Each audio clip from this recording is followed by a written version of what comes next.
राधे राधे दोस्तों, आप सबको किरण भाटिया का नमस्कार।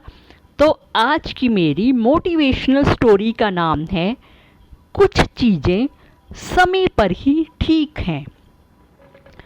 जब मैं कॉलेज में थी तो पहली बार स्त्री पुरुष के संबंधों को लेकर बहुत सी बातें पढ़ी, सुनी और महसूस की।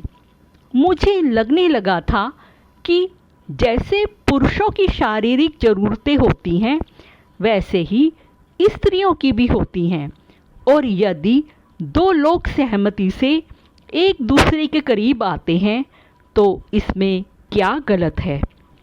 समाज और हमारे शास्त्र इस बात की असहमति जताते थे।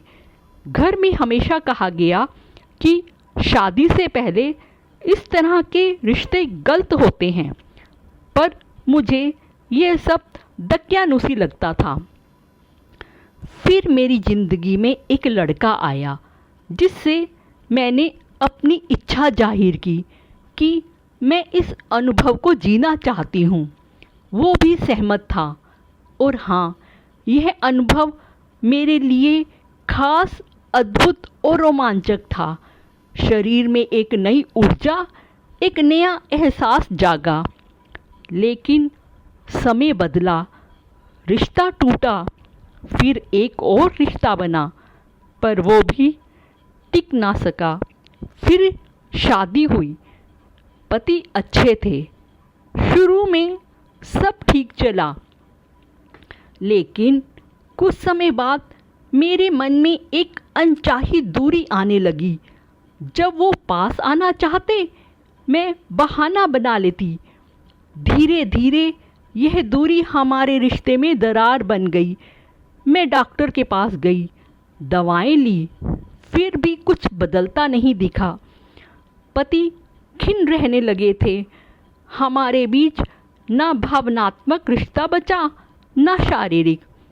उन्होंने मुझसे साफ कहा, पत्नी होकर भी मेरी ज़रूरत नहीं समझ पा रही हो तो इस रिश्ते का क्या अर्थ।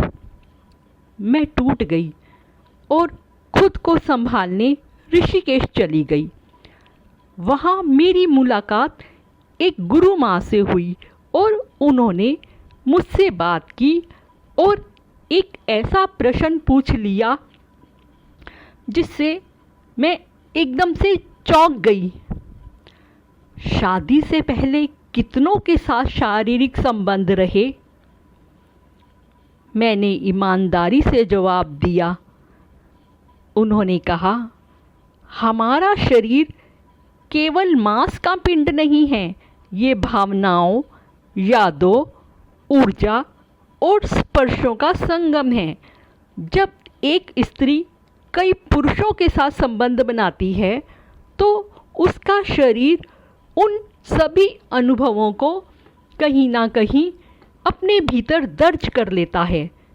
फिर जब शादी होती है तो वो शरीर और मन तय नहीं कर पाता कि किस स्पर्श को प्रेम माने और किसे भुला दे। इसलिए उस दिन पहली बार मुझे एहसास हुआ कि शायद हमारे बुजुर्गों की बातें यूं ही नहीं थी। वो सिर्फ पाबंदी नहीं, एक अनुभवजन्य चेतावनी थी। आज मैं समझ चुकी हूँ कि यौन स्वतंत्रता का मतलब यह नहीं है कि हम अपने ही शरीर और मन को भटका दें। रिश्तों की बुनियाद केवल इच्छाओं पर नहीं, आत्मिक जुड़ाव और एक निष्ठता पर टिकी होती है। Radhe Radhe. Please subscribe, share and like.